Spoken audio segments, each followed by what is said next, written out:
मित्रांनो नमस्कार.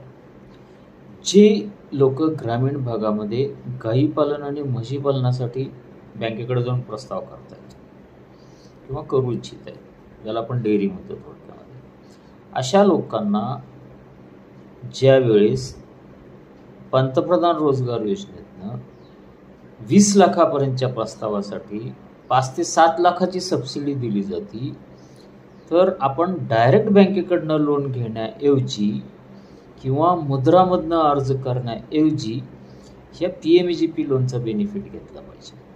आणि 20 लाखापर्यंत जर आपण प्रस्ताव केलं तर 5 ते 7 लाख सबसिडी घेतली पाहिजे. 10 लाखाचं केलं तर 3.5 लाख, 2.5 ते 3.5 लाखापर्यंतची सबसिडी भेटते. तर मित्रांनो, सबसिडी कोणासाठी असते? जे आपण करतोय उद्योग त्यांच्यासाठी आहे. हा बेनिफिट आहे, म्हणजे हे आपल्यासाठीच आहे. आपण केलंच पाहिजे, घेतलंच पाहिजे. यात